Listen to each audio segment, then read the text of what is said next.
Bien, alors bienvenue. On est donc dans la deuxième partie et apparemment la dernière, on verra, mais normalement la dernière partie sur les dons spirituels basés surtout sur le texte 1 Corinthiens chapitre 12. Mais en fait, donc j'avais encouragé à lire bon, déjà tout Corinthiens, mais en tout cas chapitre 12, 13, 14. Aujourd'hui, on va continuer où on en était arrêté, et puis on va mettre en pratique. C'est-à-dire, on va rechercher les dons spirituels, donc on va voir aussi le côté pratique. Pour ceux qui n'étaient pas là, donc ça a été filmé en 3 parties, ça dure 3 heures, et c'est déjà sur mon site centre-partage.com à la page message vidéo. Pour ceux qui ne savent pas, sur centre-partage.com, il y a 2 pages où il y a des messages. Il y a les messages qui concernent que la délivrance, c'est sur la page délivrance. Et les messages qui ne concernent pas la délivrance, mais donc tout autre sujet, c'est sur la page message vidéo. D'accord ? Je n'ai pas voulu mélanger, vu qu'il y en a qui sont allergiques à la délivrance, puis il y en a des autres, au contraire, apparemment, il n'y a que ça qui les intéresse. Donc j'ai pas voulu mélanger les bidons et les torchons, je sais pas comment on dit, la chèvre et le chou. Voilà.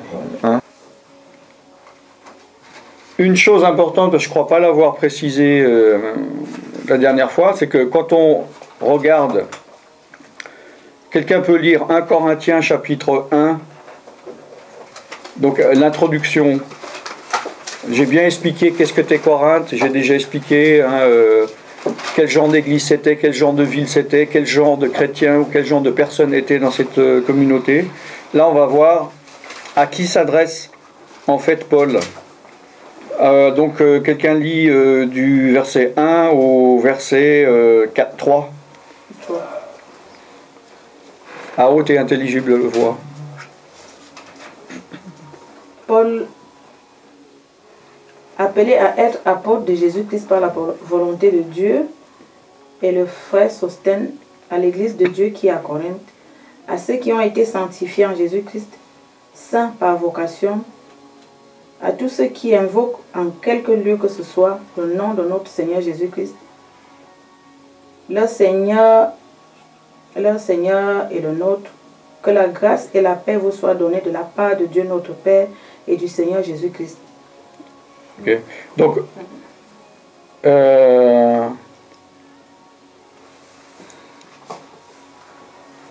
bon, je regarde parce que j'ai pas la même version, donc à l'église de Corinthe, composée de tous ceux qui ont été mis à part par Dieu, d'accord. Donc, c'est intéressant au niveau organisation de l'église de l'époque, vu que, bon, mon point de vue personnel, j'ai une tendance plutôt à croire la parole de Dieu ou à chercher dans la parole de Dieu plutôt qu'à la tradition humaine. Puis souvent, c'est vrai que je parle du système pastoral calviniste tel qu'elle est répandue dans les milieux protestants ou évangéliques.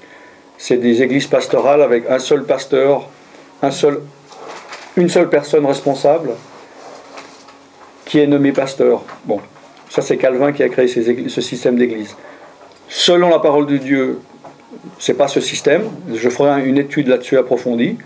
Mais là, ce qui est intéressant de voir, c'est que c'est important de voir, quand on pense à 1 Corinthiens 12, c'est que, comme vous le voyez, Paul ne s'adresse pas aux responsables, au singulier, de l'église de Corinthe. Il ne s'adresse pas aux évêques, il ne s'adresse pas aux diacres, mais il s'adresse à toute la communauté. D'accord ? C'est important de voir parce que si maintenant cette lettre aurait été écrite du responsable ou d'un apôtre protestant à une église protestante, il aurait adressé sa lettre au pasteur de l'église. Et c'est intéressant de faire le parallèle. Ce que vous pouvez faire, c'est que quand vous lisez 1 Corinthiens 12, vous remplacez par, quand il est dit ne faites pas ci, ne faites pas ça, remplacez ça en pensant que s'il avait écrit ça à un pasteur ou à un responsable. C'est-à-dire que là, on voit dans tout Corinthiens, et surtout au niveau de l'ordre qu'il met, hein, c'est passé une mise en ordre, cette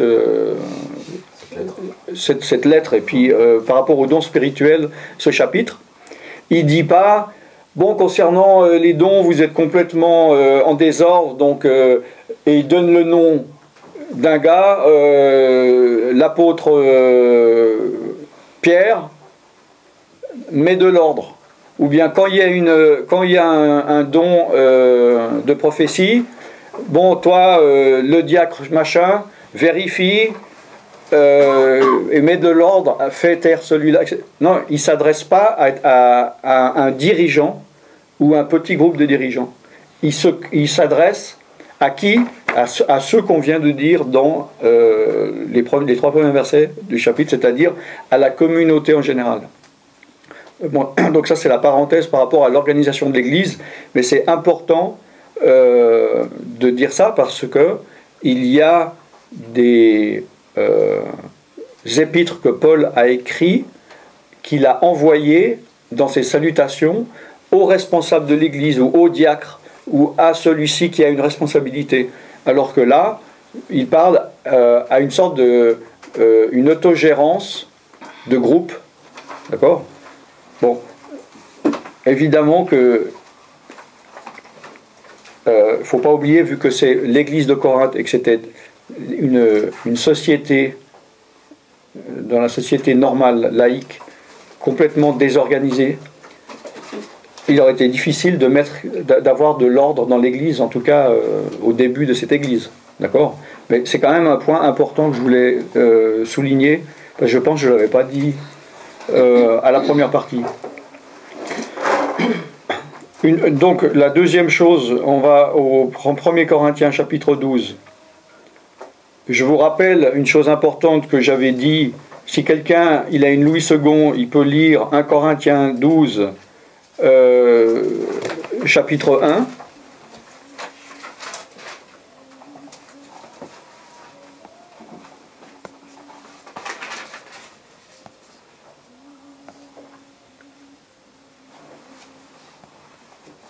« 1 Corinthiens 12, verset 1. Pour ce qui concerne les dons spirituels, je ne veux pas, frère, que vous soyez dans l'ignorance. » Ok, donc je rappelle, parce que c'est important, que le mot « don », là il est dit dans le verset, sûrement dans votre Bible Louis II, ce qui concerne les dons, je ne veux pas que vous restiez dans l'ignorance, je vous rappelle qu'il n'y a pas, en grec, il n'y a pas le mot « don ». D'accord? C'est écrit directement le mot spirituel. Concernant, on pourrait dire en français, concernant le spirituel. D'accord? Ou les choses spirituelles. Bon. C'est peut-être pas important, mais il faut quand même le souligner. C'est sûr qu'en traduisant, vu qu'après il a dû employer je ne sais pas combien de fois le mot don, sûrement par crainte de mal être compris, il a rajouté le mot don, mais le mot don n'existe pas ici. Donc ce chapitre, pour Paul, ne concerne pas concernant les dons spirituels, hein, mais concernant le spirituel, voilà, ou la spiritualité, ou bon, comme on pense, d'accord? Alors, je vais lire dans la traduction David Stern, hein, qui est un juif messianique. C'est toujours intéressant de voir un parallèle de la vision qu'ils ont par rapport à la pensée juive. D'accord? Alors, mais vous pouvez suivre dans votre Bible, parce que c'est pas si loin que ça. Donc on va reprendre 1 Corinthiens chapitre 12, à partir du verset 1. Donc, pour ce qui concerne les choses de l'esprit, frères, je ne veux pas que vous demeuriez dans l'ignorance. Je ne sais pas si j'avais dit que ce terme, en grec, c'était un terme utilisé, je l'avais dit ou pas? Cette phrase, je ne veux pas que vous demeuriez dans l'ignorance, c'est pas une phrase comme ça qu'il a écrit, comme ça sans aucune signification. C'était une terminologie, un terme utilisé par les Grecs de l'époque, par les païens, quand ils étaient, je sais pas, dans un forum et puis qui parlaient. C'était un terme qui était utilisé très souvent en disant, voilà, concernant ce sujet, je ne veux pas que vous demeuriez dans l'ignorance. C'était pour expliquer quelque chose qu'ils estimaient que les gens ne savaient pas, ou bien qu'ils faisaient erroné. D'accord ? Tu l'avais dit, tu avais parlé de pneumatique. Oui, mais alors ça, c'est le mot esprit dans le verset 1, qui veut dire spirituel. Hein ? Donc, qui veut dire... Qui c'est qui a sonné ? C'est pas normal. Quelqu'un qui se dévoue ? Avant qu'il reparte, merci. Donc, qui veut dire air, d'où vient aussi le terme pneuma, qui veut dire esprit. D'accord ? Donc, dès qu'on voit vous savez que le mot esprit, que ce soit esprit de Dieu ou un démon, c'est le mot pneuma. Vous savez, qui veut dire donc air, qui vient en français où elle est détirée pneumatique. Puisqu'un pneumatique, c'est de l'air. Vous savez que les pneus de voiture, avant, la première fois que c'était inventé, en français, ça s'appelait des pneumatiques. Vous savez ? Puis de pneumatique, bah oui, puisqu'on est des fainéants, on a gardé que le pneu. D'accord ? Donc dans 50 ans, ça sera le pneu. Voilà. Puis dans 200 ans, il n'y aura plus de pneus parce que ça volera. Voilà. Donc, verset 2, vous savez que lorsque vous étiez païens, donc là, on voit qu'il ne s'adresse pas qu'à des juifs, à des anciens juifs, mais également donc à des païens. C'était qui ? Christian, bien. Il est où ? Il est pas... Ah, t'as fermé la... Oui, tout est là. Ouais. Vous étiez passivement entraînés dans l'erreur vers des idoles qui ne peuvent parler. Donc c'était des idolâtres. Donc apparemment, il y a de fortes chances que ce soit des Grecs. C'est pourquoi je veux vous faire clairement comprendre qu'aucun homme parlant par l'Esprit de Dieu ne peut dire « maudit soit Jésus » ou « maudit soit Yeshua ». Et qu'aucun homme ne peut dire « Jésus est Seigneur » sinon par l'Esprit de Dieu. D'accord ?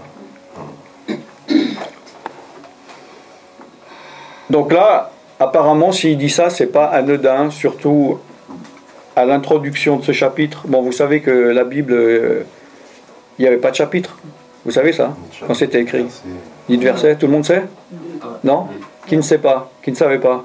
Bon, alors, je demande pour que ça, je donne une minute d'explication. Sinon, si tout le monde sait. Donc, dans la Bible, il y a, ni dans le Premier Testament, ni dans le Deuxième, il y avait de chapitres et de versets.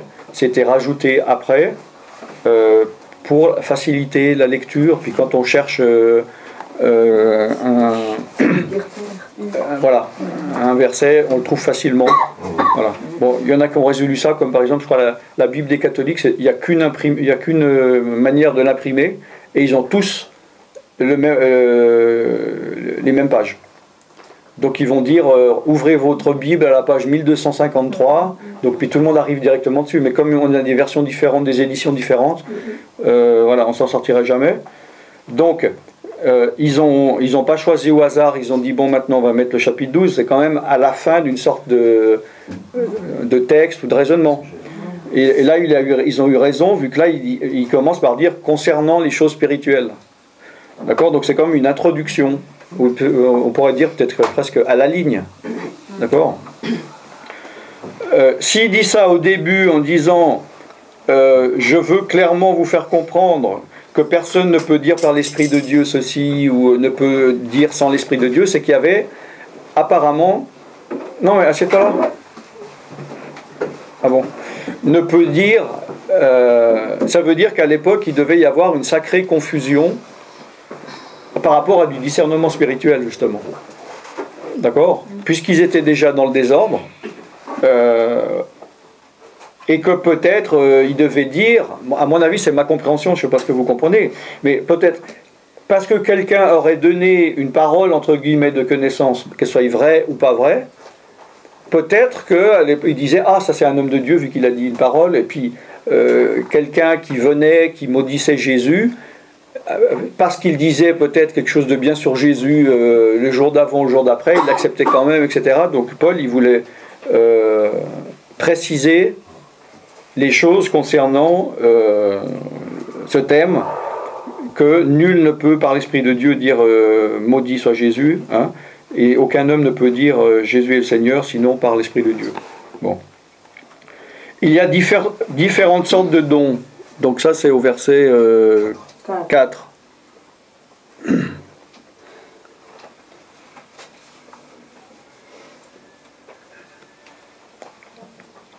Donc là, le mot don, c'est quoi, comme je l'ai dit 1000 fois l'autre fois, en grec? Il existe Charisma. Oui, charisma. Oui. Non, il n'existe pas. Au premier verset, il n'est pas écrit, mais le mot don, en grec, c'est le mot charisma. D'accord? D'où vient le mot charismatique? Donc, dans le monde, quelqu'un de charismatique, c'est comme, on pourrait dire, don, doué, quelqu'un qui est doué, quelqu'un qui plaît. D'accord, qui a un don pour plaire ou pour parler, quelqu'un de charismatique, c'est connu ce terme. Puis dans l'Église actuelle, on va peut-être y venir si on a du temps, les charismatiques sont des chrétiens qui croient au charisme, donc au don, en gros. D'accord? Bon, surtout en langue anglaise, c'est comme ça que c'est conçu, c'est-à-dire les protestants charismatiques sont ceux qui croient au don. Et les non charismatiques sont ceux qui ne croient pas. Maintenant, on est un peu corrompu en français, vu que ce terme a été pris par le mouvement catholique, et c'est même les protestants qui ont utilisé ça. Quand il y a eu un réveil chez les catholiques, un mouvement de l'esprit, je sais pas quoi, dans les années 60, je crois, et qu'ils ont reçu l'Esprit de Dieu, ils ont commencé à utiliser les dons de l'Esprit, on les a appelés, les catholiques, charismatiques. Donc maintenant, apparemment, chez les francophones protestants, plus personne ose utiliser le mot charismatique de peur de se faire taxer de catholique. Mais normalement, étymologiquement, quelqu'un de charismatique, si vous croyez à la manifestation de l'Esprit de Dieu ou des dons de Dieu, vous êtes des chrétiens charismatiques. D'accord? Vous m'interrompez quand vous voulez, pas trop quand même. En principe. Pendant ce temps que je dis les choses. Hein. Je me dis qu'en principe, en tant que chrétien, on doit croire à tout ce que la parole nous dit, qu'il y a les dons, qu'il y a... Je ne comprends pas pourquoi mettre charismatique, non charismatique, pourquoi mettre des Parce qu'il y a une bonne partie de chrétiens qui croient que les manifestations de la Bible et de la parole de Dieu n'étaient là que au début de l'Église. D'accord. Pour la fondation de l'Église, que genre Dieu il avait besoin de bien allumer le feu, puis de montrer, puis après, une fois que les églises se sont développées et qu'il y a eu beaucoup de chrétiens, l'Esprit de Dieu n'avait plus besoin de manifester ses dons. D'accord. Et ça, alors ça, en français, ça s'appelle des cessationnistes. Cessationnistes. D'accord? Du verbe cesser. Donc interrompre, ça s'arrêter. Donc ça, ce sont les anticharismatiques ou les cessationnistes qui sont un assez grand nombre sur cette terre. Vous savez, il y a beaucoup de chrétiens, certains baptistes, d'accord? Mais certains, je dis certains baptistes parce qu'il y a des baptistes ouverts, mais aussi chez les évangéliques qui vont limiter, par exemple, si vous allez dans plein d'églises, ils vont accepter plus que certains dons, comme une parole de connaissance, une parole de sagesse, mais par exemple le don des miracles ou le don des langues, ils vont le refuser. Voilà, c'est comme les ministères. Maintenant, la plupart des églises dans le mouvement protestant, ils acceptent éventuellement pasteur, c'est accepté, et éventuellement évangéliste, mais après, pourquoi pas docteur, et puis, ou enseignant, mais ils vont par exemple rejeter les prophètes. D'accord? Donc ils vont prendre partiellement. D'accord. Les adventistes aussi? Je ne sais pas où ils en sont à ce niveau-là. Si quelqu'un sait. Non, les adventistes, pour les dons, il y a des manifestations, je vois que d'après ce que j'ai vu, mais eux, ils n'acceptent pas encore. Ouais, d'accord. Ils sont contre le don des langues. D'accord. Ils sont encore sous la loi. Oui, oui, au niveau du Shabbat, au niveau de différentes choses à ce niveau-là, ouais. Donc, il y a différentes sortes de charismes, ou de charisma, donc, ou de dons, mais le même esprit qui les donne. Donc, là encore, il se peut qu'il dise ça au début de son paragraphe, peut-être parce que des personnes disaient ah, telle personne, c'est par, il a tel don, c'est par tel esprit, telle personne-là, c'est un autre esprit qui l'anime. D'accord? Et là, il voulait remettre les pendules à l'heure. Enfin, il n'y avait pas de pendule à l'époque, vous me direz, mais pour dire il y a un seul esprit. D'accord? Et c'est un seul esprit qui les donne, donc l'esprit de Dieu. Il y a également différentes manières de servir, mais c'est le Seigneur que l'on sert. Je vais juste voir, mais normalement... Voilà, donc là, le mot... Vous avez quoi en Louis II, au verset 5, il y a également différentes manières de servir. Diversité. De ministère. Un ministère, ok. Ok, alors en grec, parce que là, c'est le terme, justement, diaconat. D'où vient... Diaconat, diacre. Non, ça c'est au verset 4. Et moi, il y a Au verset des 5. façons de servir différentes. Voilà. Mais on sert le même Seigneur. Indrani, c'est au verset 5 hein, que je parle. Oui. C'est écrit quoi? Il y a également différents... Diversité de dons, mais le même esprit. Oui, verset 4, et ensuite? Diversité de ministères. Voilà, mais ça le c'est le même 5. Seigneur. Voilà, ministère. Donc le terme, on pourrait dire en effet ministère ou service ou administration. D'accord? Qui est en grec le mot diaconat, d'où vient le mot? Diacre. Voilà, diacre, qui est en tant que service. D'accord? On verra ça si vous venez, si on fait une étude par rapport aux responsabilités bibliques de l'Église. Ils ont une beaucoup plus grande importance de ce qu'on imagine. D'accord? Donc là, lui, il fait une différence entre les dons et les services. D'accord? Ou les ministères. Voilà. Bon. Mais c'est le même Seigneur que l'on sert. Il y a différentes façons d'œuvrer, mais c'est le même Dieu qui opère tout en tous.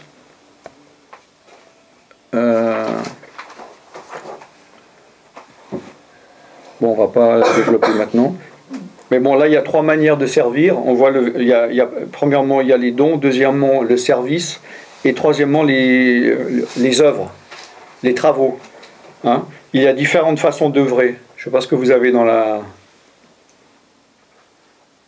C'était l'opération. Voilà, opération.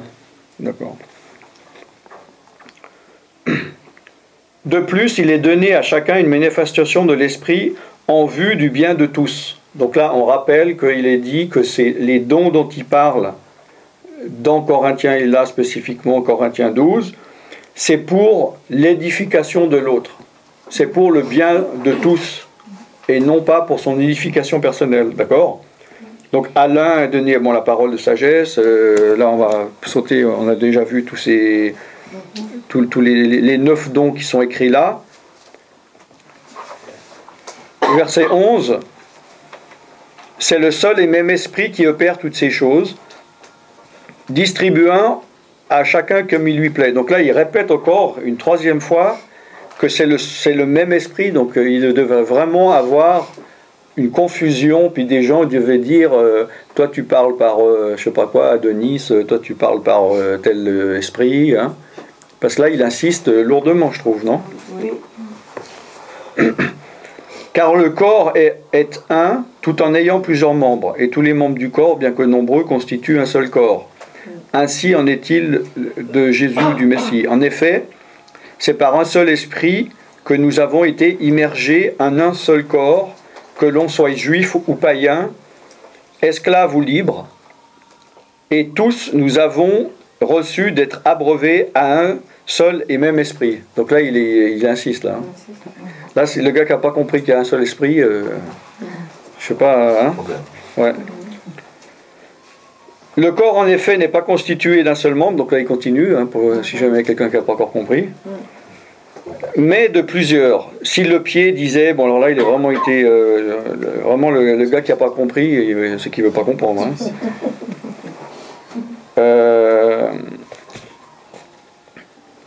Bon, l'œil ne peut pas dire, blablabla.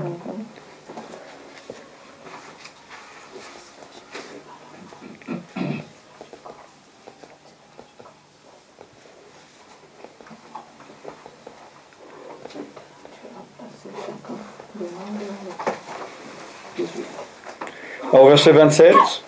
Donc vous êtes tous ensemble le corps de Christ et individuellement vous en êtes les membres. D'accord? C'est important ça. Tous ensemble on est le corps de Christ et individuellement nous en sommes les membres. C'est ainsi que Dieu a établi dans l'Église de Dieu ou la communauté. Alors là on voit de nouveau des autres services. Hein. Premièrement, les apôtres, donc les envoyés, les émissaires. Hein. C'est pour ça que j'ai dit l'autre fois que on dit souvent, si on demande à 1000 chrétiens combien il y a de dons, ils vont dire 9. Mais comme on a vu, l'étendue du mot don, ça va au-delà des 9 dons du début du chapitre. Donc, premièrement, les apôtres, hein, qui est donc, on pourrait traduire par émissaire, par envoyé, délégué, ambassadeur, d'accord? C'est pour ça que on dit que à l'origine, l'Église, les assemblées du Seigneur de Dieu, les premières églises étaient tous et on devrait être toutes les églises ou les assemblées, des assemblées apostoliques. Bon, maintenant il y a un terme apostolique qui est une dénomination. D'accord, l'église apostolique, vous connaissez. Mais au niveau biblique, on devrait être tous des assemblées apostoliques, puisque une église apostolique, c'est une église qui est tournée vers l'extérieur, qui est envoyée de Dieu pour faire quelque chose vers l'extérieur. D'accord? Alors que, surtout maintenant, l'église elle est plutôt renfermée sur elle-même, et elle se sert d'elle-même pour se servir d'elle-même, et la fin est l'église elle-même. Alors qu'à l'origine, c'est une église apostolique, c'est une église qui s'étend, qui est ouverte, qui s'étend et qui doit aller vers l'extérieur, prêcher l'évangile et non pas uniquement servir les membres de l'église comme seul but. Ouais, Noémie? Les missionnaires sont envoyés. Les missionnaires en mission, ouais. C'est pas forcément des apôtres. Non, mais bon, les missionnaires, enfin, à ma connaissance, c'est pas écrit forcément dans la Bible. Parce que là, on est tous missionnaires. On devrait tous être. Historiquement, il faudrait voir. Je pense qu'à un moment donné, l'Église ont voulu évangéliser certains pays, puis ils ont envoyé un gars, peu importe son ministère ou ses capacités, pour aller. À l'époque, c'était pas partir en mission 3 semaines, hein, comme moi je fais. Hein. C'est partir une vie entière, puis s'intégrer dans un village, dans une ville, dans un pays, et puis établir une église. Donc ça, c'était des missionnaires, mais bibliquement, ça ne devrait pas être des missionnaires, ça devrait être des apôtres eux-mêmes. C'est les apôtres qui devraient faire le travail de ce qu'on appelle aujourd'hui des missionnaires. Oui. Il y a des missionnaires comme toi, tu vas juste 3 semaines à un endroit. Oui, moi je suis un rigolo, je ne suis pas un vrai missionnaire. C'est pas ça un vrai missionnaire. Tu ne fais pas le travail d'apôtre à ce moment-là. Je fais un travail, moi j'estime que je fais un travail d'apôtre à partir du moment, soit si j'établis une église, ou enfin une église on s'entend, ou un groupe de croyants, ou je mets de l'ordre dans l'église où je suis. Donc missionnaire, ça peut être pour les apôtres, mais aussi pour, je sais pas, les évangélistes envoyés quelque part. Mais pour moi, ça peut être plusieurs choses. Ça peut être un chrétien qui n'a même pas de ministère ou quoi que ce soit. À partir du moment envoyé en mission, c'est envoyé d'un pays où tu habites. Et puis que tu es envoyé en mission quelque part. Mais tu peux t'auto-proclamer, tu peux partir en mission tout seul, tu seras un missionnaire. Mais en général, au niveau traditionnel, ils sont envoyés par des églises, par exemple chez les protestants. Ils vont lui dire tu vas là-bas dans telle ville pendant tant de temps et puis on va t'envoyer de l'argent pour que tu puisses vivre et puis établir ton église, puis c'est le missionnaire de l'église.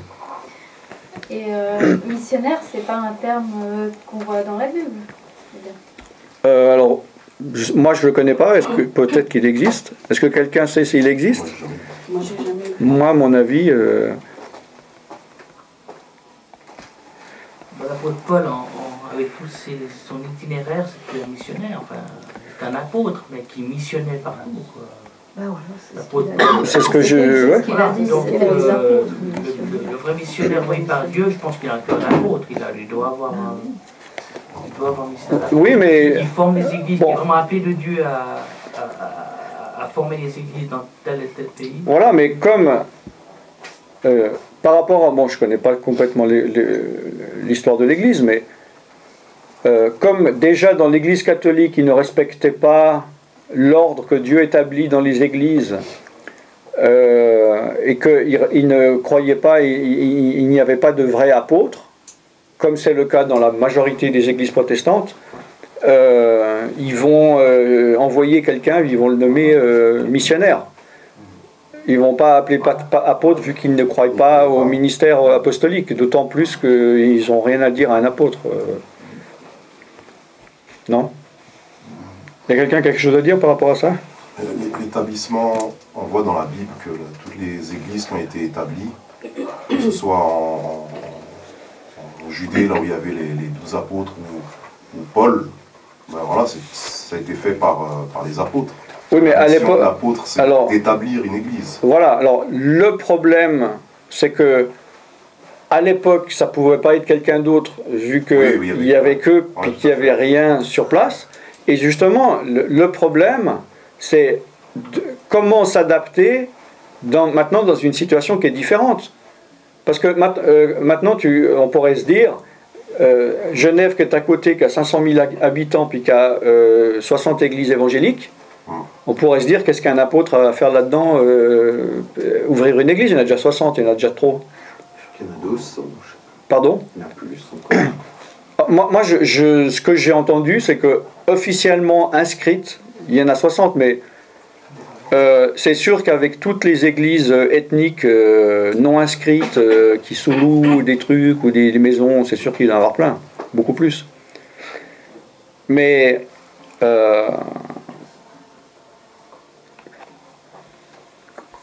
tu vois ce que je veux dire? Au début, comme il y avait, la terre était vierge.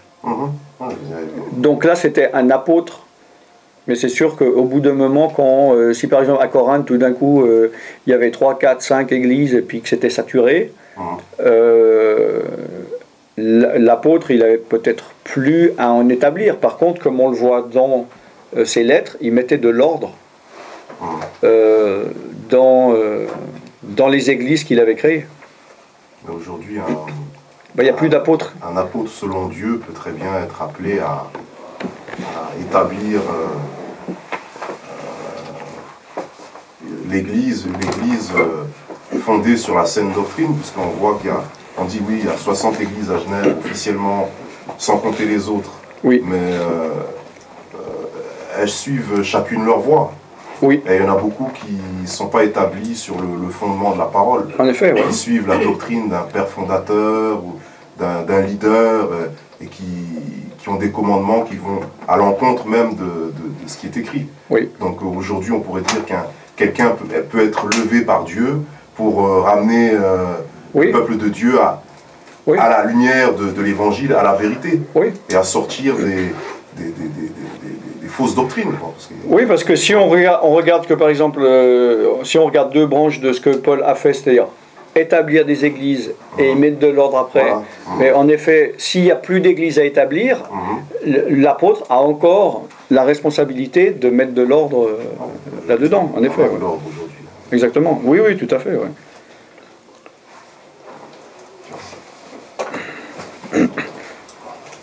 On était à quel verset? 28. Bon, il y en a un qui suit, c'est bien. Alors, premièrement, donc là c'est important aussi, que là il donne un ordre, il donne... voilà. Alors, deuxièmement, les prophètes, et troisièmement, les enseignants. D'accord? Puis ceux qui opèrent des miracles, viennent ensuite ceux qui ont le don de guérison, ceux qui ont les compétences pour aider, ceux qui savent gérer les affaires, et ceux qui parlent en diverses langues. D'accord? Donc là, il y a quand même un ordre d'importance qu'il donne, d'accord, et qui est logique, pour moi, dans la création ou la fondation d'une église. C'est que, premièrement, il y a un apôtre qui établit une église. Ensuite, il y a le prophète qui est là pour donner des directions, justement, au début, pour donner la pensée de Dieu par rapport à cette église. Et troisièmement, les enseignants qui vont enseigner les fondements de la parole de Dieu. Et là, il y a un équilibre de ministères. Et comme vous le voyez, et c'est pas un oubli, comme il y a 5 ministères, hein, vous savez, dans Ephésiens 4, 11, là, il n'est même pas mentionné les pasteurs ou les évangélistes. D'accord? Mais bon, ça, j'en parlerai peut-être dans l'autre étude. Ensuite, ceux qui opèrent des miracles. Alors, pourquoi vous pensez que directement en 4e position, il y a ceux qui opèrent des miracles? Est-ce que vous trouvez logique, vous dites, ah bah c'est normal, c'est complètement logique, ou bien non, il pourrait être même pas là, ou il pourrait être en 10e place. Pourquoi il est directement derrière l'enseignant? C'est un hasard ou... C'est pratique. Sympathique? C'est la pratique. Ça glorifie aussi l'éternel. Ouais. Je trouve un peu spécial parce que Jésus, il a souvent guéri en même temps qu'il enseignait, si on veut. En même temps? Non, mais des fois même en premier, je veux dire. Il a guéri particulièrement les malades. Et pourquoi tu trouves spécial alors? Et que c'est comme ça même qu'il venait à la fois. Ouais. Donc pourquoi en 4e place? Voilà. Ok. Parce que je me dis, il a mis le miracle après, parce que la connaissance de Dieu, de la parole de Dieu, est peut-être plus importante que les miracles. Ah, alors j'ai mal exposé. Alors, Puisque en fait, le plus important dans la vie, c'est qu'on... Hein? Tu parles trop fort, je les entends pas. Ouais. Ouais.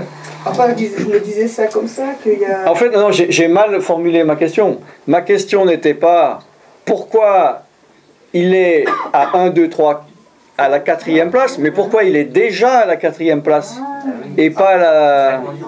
Ah, bah alors dites-le fort et à haute voix. Et... Vous parliez d'autre chose. Parce que alors... Ouais, alors Maman pensait que c'était qu'il aurait dû être en première position. Presque. Et puis la question c'était pourquoi il est déjà en 4e. Voilà, moi c'est ça. Bon, alors on va voir les choses dans les deux sens. Mais alors maintenant je repose la question, maintenant que vous avez compris, pourquoi déjà en 4e et non pas en bas de la file, ou même pourquoi est-ce qu'il est là, quoi? Il n'y a pas les évangélistes, il n'y a pas les pasteurs, pourquoi ceux qui opèrent les miracles sont en aussi haute importance? Il y a un verset qui dit que Jésus était avec les premiers disciples et il confirmait la parole par les miracles et les prodiges qui l'accompagnaient. D'accord. Ouais, c'est bien, bravo. J'aurais pas fait mieux, bravo. Et puis les miracles, ça mène beaucoup d'âmes au salut. Oui. C'est un témoignage. Le salut. C'est un témoignage. Oui. Jésus, c'est le salut des âmes. C'est très important. Il y a des miracles. Oui. Oui, donc, en effet, donc c'est pour tout ça, dans le sens que, à l'époque, et ça devrait l'être maintenant, mais ça ne l'est pas, mais un miracle, c'était quelque chose de merveilleux. Les gens voyaient ça comme, à part évidemment les pharisiens, les gens trouvaient ça, ils rendaient gloire à Dieu suite à un miracle. Maintenant c'est différent, vu que les gens ils trouvent ça vraiment quelque chose d'horrible, des miracles, parce qu'on ne sait pas d'où ça vient, peut-être c'est diabolique, ou on n'est plus dans cette époque. Mais c'est vrai que les miracles, ça va confirmer la parole de Dieu et ça va attirer des âmes dans l'Église. Maintenant, alors, la question que je n'avais pas posée, pourquoi elle ne serait pas en première position? Parce que si la personne ne fait que des miracles, par exemple un muet qui fait que des miracles, comment ça va amener des âmes à Dieu? Comment est-ce qu'il va les enseigner s'il n'a pas l'appel pour donner un enseignement derrière, ça sert à quoi? Ça sert à rien. Voilà, c'est pour ça que pour moi, la question ne se posait même pas pourquoi il devrait être en première place. Jésus, c'est différent. Jésus, c'est Jésus. Oui, mais il parlait lui, mais justement, mais Jésus, c'était Jésus. Mais un gars qui fait des miracles n'est pas forcément un enseignant, n'est pas forcément un évangéliste, n'est pas forcément. Il peut très bien ne rien avoir derrière.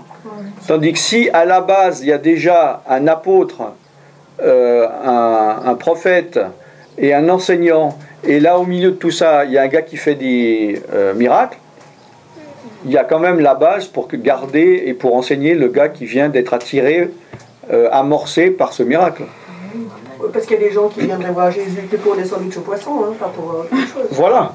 Ou comme ça arrive maintenant pour de la guérison physique, ou que pour de la délivrance, tout ça, mais ils ne veulent pas aller plus loin. En effet. Donc, viennent ensuite ceux qui ont le don de guérison. Bon, lui, il l'a mis après les miracles. C'est vrai que vous me direz, une guérison, ça peut être un miracle. Bon. Ceux qui ont des compétences pour aider.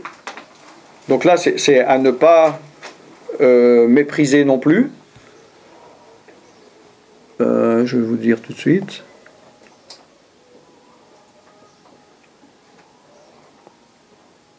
Oui, donc dans la seconde, c'est de secourir.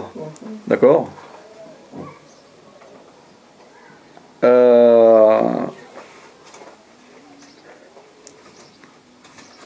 Oui, bon, en grec, antilepsis, sans intérêt, oui, aider en effet.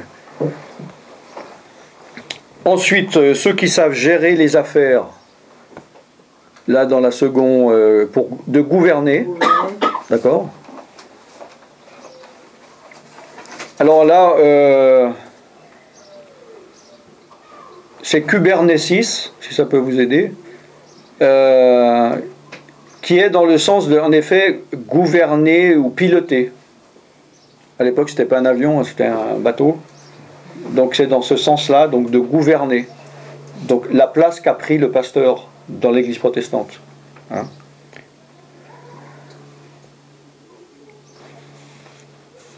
Ceux qui parlent en diverses langues. Bon, là, on ne sait pas vraiment, c'est glossa. Ça peut être ceux qui parlent différentes langues humaines. Bon, on n'en sait pas plus là. Alors, tous sont-ils apôtres, tous sont-ils prophètes, tous sont-ils, etc. Tous. Tous parlent-ils en langue, tous interprètent-ils. Aspirez donc aux dons les meilleurs. Et je vais vous montrer maintenant la voie que surpasse toutes les autres. Donc, ce verset 30, tous parlent-ils en langue. C'est un verset très important parce que c'est le verset qui est utilisé par ceux qui croient que tout le monde ne peut pas parler en langue. Je me suis bien fait comprendre ou pas? Hein? Il y a des doctrines qui disent que soit le parler en langue n'existe plus, ou bien il existe mais tout le monde ne peut pas parler en langue. Et ils vont utiliser ça, ils disent non, regardez, ouvre ta Bible au verset 30, tous partir en langue, tous partir en langue. Donc là, Paul il dit, tu vois, c'est pas possible que tout le monde parle en langue. Mais donc là, il est clair qu'il parle du don, d'un des 9 dons, on est d'accord. Puisqu'après, en plus, ils disent tous interprètent-ils. Vous me suivez ou pas? Oui. Il ne s'agit pas du parler en langue pour l'édification personnelle. Hein. Ah d'accord. Et puis, pour ceux qui ont le don, justement, de prier pour que les malades soient guéris et tout, en fait, c'est tous. Ça veut dire quoi, tous? On doit tous pouvoir prier pour quelqu'un. Alors, est-ce qu'il y a, selon vous, une différence entre avoir le don de guérison et le fait de pouvoir prier pour guérir les gens? Je vois pas. Il n'y a pas de différence? Oui. On peut tous prier, mais la guérison n'est pas automatique. On peut tous prier, mais c'est pas forcément... Ah, en fait, on peut tous, mais ça ne fonctionne pas. Ça fonctionne seulement quand c'est celui qui a le don? Non, je pense que ça peut fonctionner. Mais c'est pas forcément tout le temps. Okay. Un don, c'est quand même plus régulier. Ok. Kenny? On sait que ça doit être différent, je ne vais peut-être pas l'expliquer, mais différent, dans les miracles. Non, de guérison. Ah, de guérison. Ouais. Je pense qu'un don de guérison, c'est peut-être. Est-ce que tout le monde. C'est la même chose? Elle dit, ouais, mais je pense que tout le monde peut avoir le don de guérison, ou je ne sais quoi. C'est pareil. Tout le monde peut, elle a dit, tout le monde peut avoir le don parce que tout le monde doit prier, tout le monde peut prier pour les malades. Dans le sens, souvent on dit, voilà, maintenant on met en pratique, chacun prie pour une personne. Ok, bon alors. Voilà. Bon, Jésus a dit que ceux qui auront cru, ceux qui auront cru, voilà les miracles qu'ils feront. Ouais. Donc il y a une promesse en tout cas qui est générale pour ceux qui croient vraiment en Christ. Oui. Maintenant, est-ce que c'est un... Moi, je reviens au verset 27 qui dit, vous êtes le corps de Christ et vous êtes ses membres, chacun pour sa part. Ça veut dire que ce n'est pas tout le monde qui est appelé. Moi, c'est moi, hein. C'est pas tout le monde, c'est chacun a un don, chacun a l'œil, l'autre a le pied et l'autre a les cheveux. Donc on ne peut pas faire la même chose, tout le monde ne peut pas faire la même chose, mais on se complète pour former le corps. Voilà. En même temps, on nous dit, bah oui, on peut prier, c'est vrai. Donc on n'est pas obligé de tout le monde, je sais pas, qu'on parle en langue, qu'on ne parle pas en langue. Non, ok, alors, non, il ne faut pas mélanger les dons de l'esprit et puis des capacités ou des choses qu'on a à faire qui peuvent ressembler à ce que sont les dons de l'esprit. Je m'explique. En effet, Jésus il a dit dans Marc 16, ceux qui croiront imposeront les mains aux malades et ils seront guéris. Bon, dans la version de David, de temps en temps. Hein, ils seront guéris de temps en temps. Ouais. Bon. Là, c'est tout. Maintenant, donc, tous ceux qui croient peuvent imposer les mains aux malades et ils seront guéris. Ça dépend du degré de foi, alors. Ah, tu peux mettre en pratique ou pas la parole de Dieu. Après, ça, c'est ton problème. Hein. Mais maintenant, là, le don de guérison, je crois que c'est ça le terme, hein, c'est autre chose. Il ne faut pas mélanger. Pourquoi? Parce qu'il est dit que tout le monde n'a pas tous ces dons. Donc il ne s'agit pas d'un don. Si soit c'est un don que tout le monde reçoit, le don du salut, c'est tout le monde qui le reçoit. C'est pas, toi tu crois tu es sauvé, moi je crois que je ne suis pas sauvé. Bon. Donc il ne faut pas mélanger les choses. Mais c'est vrai qu'il y a des dons qui ressemblent, comme on avait parlé l'autre fois, de la foi. Il y a le don de la foi, alors que tout le monde... à la fois, donc c'est deux choses différentes. Tu crois, alors toi, par exemple, pour la guérison, toi en tant que croyante, tu peux imposer les mains aux malades, elles seront guéries selon Marc 16. Maintenant, la parole de Dieu ne peut pas se contredire. Donc là, elle ne peut pas dire dans Corinthiens, non, c'est pas vrai parce que tout le monde ne peut pas imposer les mains. Mais ça n'a rien à voir. Là, il s'agit de dons pour d'édification des autres. Non. Dans une assemblée, une communauté publique de chrétiens. Mais c'est le don de guérison. C'est le don de guérison qui est là, qui est un des 9 dons. Voilà. Tout le monde n'a pas ce don. D'accord. Mais comme il s'agit de guérison, c'est une sorte de confusion, puisque Jésus il dit que vous pouvez guérir les malades. Mais comme David a dit, quand tu as le don, en effet, peut-être tu as plus peut-être d'empathie ou de réflexe de prier ou de résultat quand tu as le don. D'accord? Mais ce qui ne veut pas dire... Moi, je crois que c'est anti-biblique qu'un chrétien dise « Ah, moi, j'ai jamais prié pour un malade parce que j'ai pas le don. J'ai pas le don de 1 Corinthiens 12. » Pour moi, celui-là, il va recevoir pas mal de coups de bâton. Parce que la parole de Dieu dit « Si tu crois, tu imposes les mains aux malades, ils seront guéris. » Je sais pas si je suis clair. Moi, je suis restée dans le contexte. Dans le contexte, c'est... je suis pas allée dans le côté où Jésus a dit, je suis restée dans le contexte de... Ça veut dire que ce n'est pas tout le monde qui l'a. En effet, ouais. Le don, tout le monde n'a pas le don. Je pense que c'est ce que j'ai dit. Tout le monde n'a pas le don. Vous, alors prenons l'exemple. vous n'avez pas le don de guérison. Oui. Par contre, vous devez et vous pouvez prier pour les malades. Pour quelqu'un qui est malade. Bon. Oui, oui. Et il peut Bon, être guéri. bah, c'est ce qu'on dit. Et il peut être guéri. Voilà. Bah, bien sûr. Dieu peut agir. Ah bah oui, il n'a pas dit imposez les mains aux malades, par contre ils ne sont pas guéris, mais imposez les mains, il n'y a pas de problème. Mais par contre, si vous avez le don, ils seront guéris. Donc on est d'accord. Mais on peut aspirer au don de guérison. On peut le réclamer. Il ne faut pas seulement, oui, c'est vivement encouragé d'aspirer à tous les dons. Oui. Donc tout le monde est d'accord. Bon, bah alors, où est le problème? D'accord. Donc simplement, c'était plus complexe l'autre fois qu'on avait parlé par rapport à la foi. Parce qu'en effet, tout le monde a la foi, mais il y a encore le don de la foi. Donc voilà, c'est vrai que... Mais il ne faut pas oublier, selon le contexte, ces dons, ils sont plus... C'est pour l'édification de l'autre, donc apparemment, c'est plus pour quelqu'un qui est soit chrétien ou intéressé, ouvert à l'Esprit de Dieu, vu que ça serait quelqu'un, s'il n'est pas converti, qui a appris qu'il y a une réunion et qui ouvre la porte et qui rentre au milieu, puisque Paul, il dit, si vous êtes en train de prophétiser que quelqu'un rentre au milieu de vous, il va être touché. Alors que si tout le monde parle en langue, il va dire, vous êtes des fous.